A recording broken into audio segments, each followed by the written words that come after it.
नमस्कार, आप देख रहे हैं आपका पसंदीदा YouTube चैनल स्टडी हब। आपका स्वागत है। मैं फिर से लेकर हाजिर हूं आज का करंट अफेयर्स केवल 5 मिनट में। तो चलिए शुरू करते हैं प्रश्नों का सिलसिला। तो पहला प्रश्न है दोस्तों, नेपाल के प्रसिद्ध पशुपतिनाथ मंदिर में स्वच्छता केंद्र का निर्माण कराने के लिए भारत ने कितने करोड़ रुपए देने की घोषणा की है? तो सही उत्तर है दोस्तों ए 2.33 करोड़। नेपाल के प्रसिद्ध पशुपतिनाथ मंदिर में स्वच्छता केंद्र का निर्माण कराने के लिए भारत ने 2.33 करोड़ रुपए देने की घोषणा की है। इस परियोजना का निर्माण नेपाल भारत मैत्री विकास साझेदारी के तहत किया जाएगा। अगला प्रश्न देखते हैं दोस्तों, नीट पीजी में सामान्य वर्ग की सीटें काटकर ईडब्ल्यूएस को देने के मामले में किस हाई कोर्ट ने पीजी की पहली काउंसलिंग को रद्द कर दिया है? तो सही उत्तर है दोस्तों सी राजस्थान हाई कोर्ट ने। राजस्थान हाई कोर्ट ने हाल ही में मेडिकल कॉलेजों में नीट पीजी में सामान्य वर्ग की सीटें काटकर ईडब्ल्यूएस को देने के मामले में पीजी की पहली काउंसलिंग को रद्द कर दिया है। अब काउंसलिंग ईडब्ल्यूएस यानी इकोनॉमिकली वीकर सेक्शन की आवंटित 51 सीटों पर ही होगा।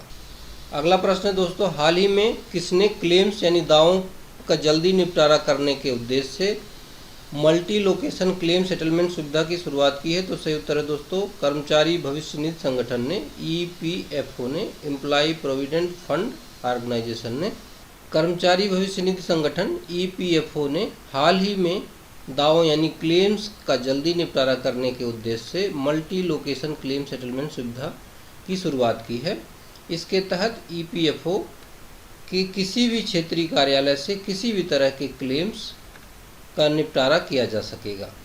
अगला प्रश्न है दोस्तों, 17 जून को विश्व भर में कौन सा दिवस मनाया जाता है? तो सही उत्तर है दोस्तों ए विश्व मरुस्थलीकरण और सूखा रोकथाम दिवस। 17 जून को विश्व भर में मरुस्थलीकरण और सूखा रोकथाम दिवस world day to combat desertification and drought मनाया जाता है। इस दिवस को मनाने का मेन उद्देश्य अंतर्राष्ट्रीय सहयोग से बंजर और सूखे के प्रभाव का मुकाबला करने के लिए लोगों में जागरूकता फैलाना है। अगला प्रश्न है दोस्तों, बिहार विधान परिषद की 9 सीटों पर कब चुनाव का कार्यक्रम घोषित किया गया है? तो सही उत्तर है दोस्तों ए 6 जुलाई को। बिहार विधान परिषद की 9 सीटों पर 6 जुलाई को चुनाव का कार्यक्रम घोषित किया गया है। इसके लिए 18 जून 2020 को नोटिफिकेशन जारी की गई थी और चुनाव के लिए नामांकन की आखिरी तारीख 25 जून निर्धारित किया गया है।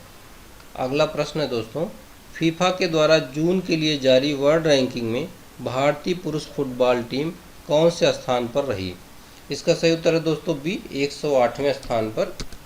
विश्व फुटबॉल की नियामक संस्था फीफा के द्वारा जून में जारी वर्ल्ड रैंकिंग में भारतीय पुरुष फुटबॉल टीम 108वें स्थान पर रही।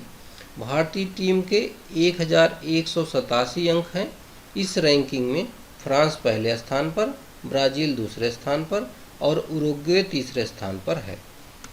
अगला प्रश्न है दोस्तों, कोरोना वायरस के बीच क्रिकेट ऑस्ट्रेलिया यानी सीए के चीफ एग्जीक्यूटिव ऑफिसर ने इस्तीफा दे दिया, उनका क्या नाम है? तो सही उत्तर है दोस्तों B Kevin Roberts. Corona virus के बीच क्रिकेट ऑस्ट्रेलिया यानी सीए के chief executive officer Kevin Roberts ने अपने पद से इस्तीफा दे दिया है। उन्होंने अपने कार्यकाल में आर्थिक तंगी के कारण 80% कर्मचारियों को काम से निकाल दिया था। सीआईआई की रिपोर्ट के मुताबिक कितनी भारतीय कंपनियों ने अमेरिका में $22 बिलियन का निवेश कर रखा है? तो सही उत्तर है दोस्तों सी 155 कंपनियों ने। सीआईआई यानी कन्फेडरेशन ऑफ इंडियन इंडस्ट्रीज की रिपोर्ट के मुताबिक 155 भारतीय कंपनियों ने अमेरिका में $22 बिलियन का निवेश कर रखा है। ये सभी 155 भारतीय कंपनियां वाशिंगटन डीसी, प्यूर्टो रिको समेत अमेरिका के सभी 50 राज्यों में कारोबार कर रही हैं।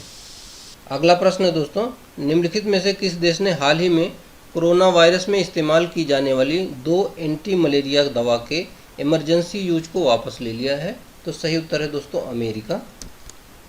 अमेरिका ने हाल ही में कोरोना वायरस में इस्तेमाल की जाने वाली 2 एंटी मलेरिया दवा के इमरजेंसी यूज को वापस ले लिया है। इसके बाद अमेरिकी सरकार द्वारा कोरोना का इलाज करने के दावे पर भी पानी फिर गया है। अगला प्रश्न है दोस्तों, भारत सरकार ने इसमें से किस देश में कोविड-19 महामारी से निपटने के लिए विभिन्न पहलुओं से संबंधित 4 पेशेवर पाठ्यक्रम शुरू करने की घोषणा की है? तो सही उत्तर है दोस्तों बी, बांग्लादेश। भारत सरकार ने बांग्लादेश में कोविड-19 महामारी से निपटने के लिए विभिन्न पहलुओं से संबंधित 4 पेशेवर पाठ्यक्रम शुरू करने की घोषणा की है। 18 जून से 26 जून तक चलने वाले इस पाठ्यक्रम का उद्देश्य बांग्लादेश में महामारी से निपटने की क्षमता को बढ़ाना है। इसी के साथ आज का क्वेश्चन आंसर सेशन खत्म होता है। Thank you for watching study hub. Please like, share and subscribe our YouTube channel study hub to get latest notifications. कल फिर हाजिर होंगे कल के करंट अफेयर्स के लिए। तब तक के लिए नमस्कार, जय Hind, stay home, stay safe.